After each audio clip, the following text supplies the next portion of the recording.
India गठबंधन से मायावती का कोई लेना देना नहीं है। मायावती जी की अब जो बसपा थी वो काशीराम वाली बसपा रह नहीं गई। अब वो बहन जी की बसपा है, वो सर्वजन हो गई है। तो बहन जी जो भी निर्णय ले रही हैं वो अपने विवेक पर ले रही हैं, वो अपने सोच समझ करके ले रही हैं। उसका गठबंधन से क्या मतलब, भाजपा से गठबंधन 3 बार बहन जी करके सरकार बनाई है और बहन जी कैसे रंग बदलती हैं ये भी तो लोगों को पता है।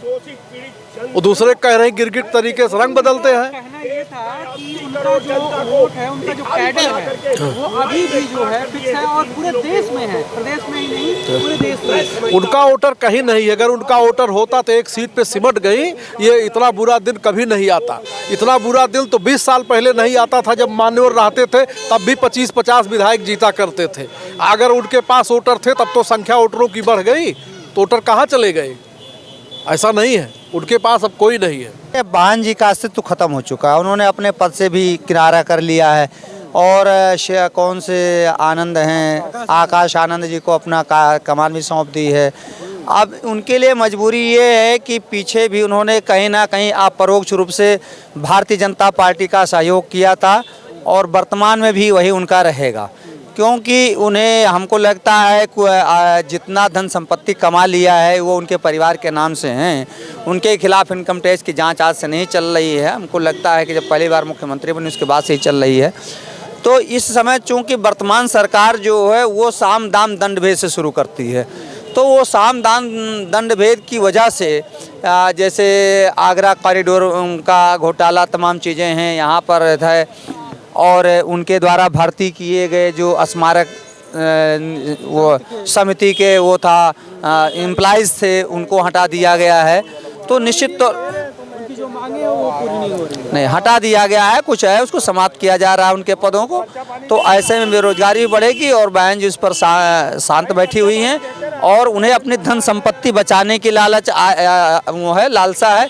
जैसा कि इनका एक आप देखेंगे इनके परिवार के लोगों का ओमिक्स सिटी रायबरेली रोड पर बना हुआ है, वहाँ पर भी नगर निगम और लखनऊ विकास प्राधिकरण ने तमाम झील की ज़मीनों पर कब्जा करने की बात कही गई थी। इनके प्रोजेक्ट को रोक दिया गया था, लेकिन सरकार बनने के बाद और ये 2 बार आप देखेंगे, विशेषकर 22 में जो इलेक्शन हुआ या 17 में इलेक्शन हुआ, इन्होंने अपरोक्ष रूप से उनकी मदद करी और जिसकी वजह से अब उनका फिर से कार्य शुरू हो गया है। ओमेक्स सिटी का डेवलपमेंट फिर से शुरू किया जा चुका है। तो ऐसी स्थिति में उनका भाजपा के साथ रहना ही अपरोक्ष रूप से ज़्यादा हितकर होगा।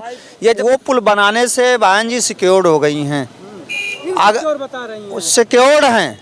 वो इनसिक्योर बता रहे हैं लेकिन वो सिक्योर्ड हैं। वो इनसिक्योर क्या हैं इस पर भी हम आपसे बात करेंगे।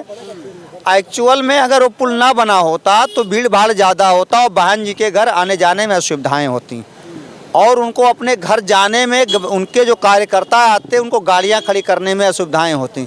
अब तो रेलवे क्रॉसिंग से लेकर के उनके घर तक आवास विकास तक आप आ जाए तो गाड़ियां उन्हीं के लोगों की खड़ी होती हैं, उन्हीं एम्प्लॉय की खड़ी होती हैं, उन्हीं के जो कार्यकर्ता उन्हीं लोगों की खड़ी होती हैं। तो ये है एक्चुअल में इनके जो कार्यालय है और घर है और गेस्ट हाउस है, इन तीनों के मध्य में एक बड़ा बंगला है। वो चाहती थी इस बंगले को प्राप्त कर ले। इसके पीछे के और जो बंगले जिसमें फतेह बहादुर वगैरह रहते हैं, वो चाहती थी वहाँ से ले करके और गवर्नर हाउस तक हमारा हो जाए। वो इनका काम पूरा नहीं हो पाया। कहीं ना कहीं ये चाहती हैं किस तरीके, सामने एक जज साहब की कोठी है उसको भी खरीदने की कोशिश की थी। तो उन्होंने कहा कि ऐसे आपके जितने भी बंगले हैं, जितने भी संस्थान हैं, उसकी कीमत आप मुझे बता दो, वो हम खरीद लेंगे, मगर आप छोड़ दो। उनके अकेले लड़ने से इंडिया गठबंधन को बहुत फ़ायदा होगा और उनको कोई फ़ायदा नहीं होगा वो अलायंस में आए। मेरी तो इंडिया गठबंधन को यही सलाह है कि वो मायावती जी को अलायंस में रखे ही ना, क्योंकि इससे पहले माननीय मुलायम सिंह यादव जी ने अखिलेश यादव जी को मना किया था कि आप उनके साथ लोकसभा में अलायंस मत कीजिए। रिज़ल्ट आपके सामने है, वो 7 से 5 पे आ गए थे और ये 0 से 10 पे पहुँच गई थी। तो अगर ये अलायंस में ना रहेंगी तो अलायंस को ही फ़ायदा है। अलायंस को, हाँ, अलायंस को कोई नुकसान नहीं, अलायंस को फ़ायदा है। ये अकेले लड़े हैं उससे अलायंस को फ़ायदा है, बल्कि ये अपना वोट एक बार भाजपा को डाइवर्ट करा सकती हैं, लेकिन ये सपा का या कांग्रेस का वोट नहीं काट पाएंगी। हाँ, ये अपना वोट जरूर बीजेपी में डाइवर्ट करा सकती हैं, लेकिन ये वोट नहीं काट पाएंगे, ना समाजवादी पार्टी का और ना जो है कांग्रेस का। 4 बार की मुख्यमंत्री एक सीट पर सिमट गए विधानसभा में, तो उनका कितना वर्चस्व उत्तर प्रदेश में है ये आपको दिख गया होगा पिछले विधानसभा इलेक्शन में। और रहा कांग्रेस का वोट बैंक, वो कांग्रेस का वोट बैंक बिल्कुल राहुल गांधी के साथ में है, कांग्रेस के साथ में है। और समाजवादी पार्टी का जो वोट बैंक है वो उनके साथ में है। सिर्फ अगर बिखरा हुआ किसी का वोट बैंक है तो वो है बहुजन समाजवादी पार्टी का, जो इस बार निश्चित रूप से भाजपा में कन्वर्ट कराएंगी बहन जी, सिर्फ अपना पैसा और अपनी संपत्ति बचाने के। जो विपक्ष के भूमिका में बदले का जहां ऑप्शन को अडॉप्ट करेगा, आने वाला इतिहास उसको माफ नहीं कर सकता।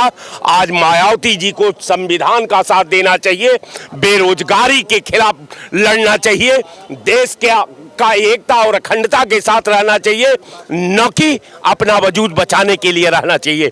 तो आज मायावती जी से अपने जन्मदिन पर मैं उनको जरूर सुझाव दूंगा कि आप भारत के संविधान में जो आपका फैसला होगा, अच्छा या बुरा, ये तो बहुजन समाज पार्टी ही भुगतेगी, लेकिन हम समझते हैं कि आप राष्ट्र के हित में, राष्ट्र को मजबूती में, राष्ट्र के रक्षा में आप फैसला करके जो आप फैसला करेंगी उसका सब लोग स्वागत करेंगे, हम भी स्वागत करेंगे। समाजवादी पार्टी के मुखिया से जरूर मेरा आवेदन है कि अहंकार व्यक्ति को जला देता है। अहंकार सर्प का केचुल जैसा होता है। जब सर्प केचुल में मदा जाता है तो उसे दिशा का ज्ञान नहीं होता।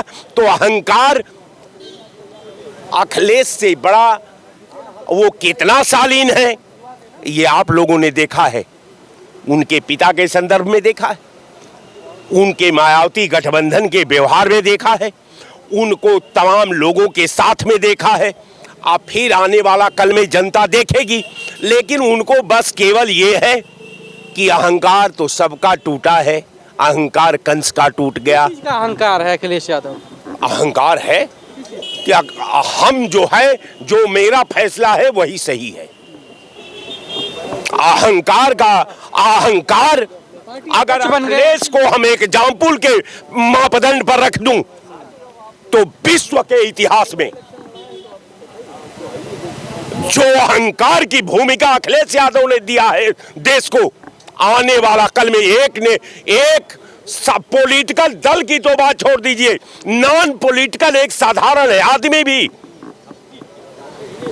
छाप नहीं छोड़ सकता। उन्होंने तो मानक निर्धारित करके कि अहंकार परिवार के साथ क्या होना चाहिए, अपने पिता के साथ क्या होना चाहिए, अपने कार्यकर्ताओं के साथ क्या होना चाहिए, ये तो जग जाहिर है, पूरा हिंदुस्तान जानता है, फिर आने वाला कल में भी जान जाएगा।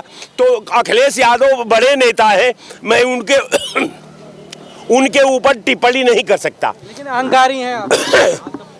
हम नहीं कर, उनके पिता ने कहा, उनके चाचा ने कहा और सपा के तमाम कार्यकर्ताओं ने कहा, हम नहीं कहा, हम कहने वाले उनको कौन है। अहंकार का शिकार तो उनका परिवार हुआ है साहब, आम जनता की क्या बात करनी है। मायावती शामिल होंगी बीजेपी में क्योंकि उन्होंने न्योता स्वीकार कर लिया है राम मंदिर आने का।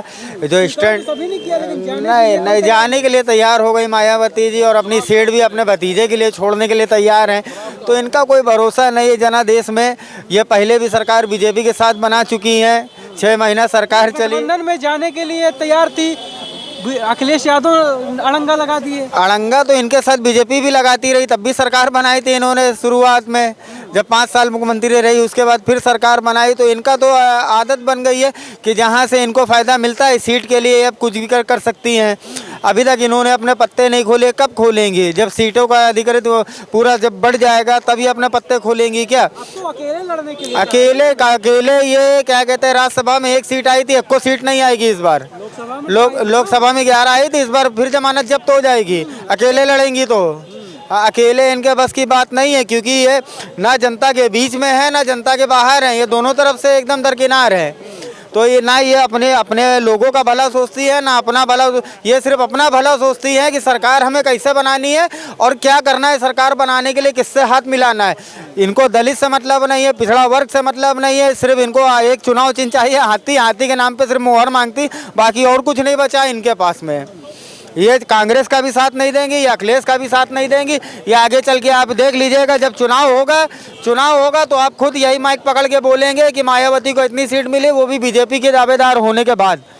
ये सीधे बीजेपी से ही चुनाव लड़ेंगे, गठबंधन होगा उन्हीं के साथ में, बाकी इनको कोई मतलब नहीं है। मायावती जी अखिलेश की बुआ हैं वो, और हमेशा बुआ साथ देती है अखिलेश भैया को। पार्टी राजनीति अपनी जगह पे है और सब वो घर के उनके संबंध हैं।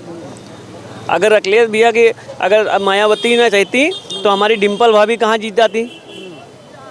उनका भी जन्मदिन है आज। तो उनका भी जन्मदिन है, उनकी शुभकामनाएं हम लोग दे रहे हैं, पूरी जनता शुभकामनाएं दे रही है उनको। और जो अखिलेश यादव ने सरकार में अपने काम करा दिया, योगी जी 5 साल और रहे नहीं काम करवा पाएंगे, ना योगी करवा पाएंगे ना मोदी जी काम करवा पाएंगे, ये सत्ता में फिर आके काम नहीं करवा पाएंगे। और इनको क्या मालूम, मंदिर है, ये मंदिर के लिए बता रहे हैं, मंदिर का भी मरम्मत हो नहीं पाई है। अभी अखिलेश यादव सरकार आ जाए तो मंदिर बनेगा नहीं, फिर से अभी आधा काम बाकी है उसका, फिर से बने। मरम्मत का मतलब होता है कि अभी फिनिशिंग नहीं हुई है, फिनिश का काम चल रहा है उधर। अभी सरकार इनकी चली है, काम रुक जाएगा, फिर जिसकी सरकार है वो फिर बनाना चालू कर देगा।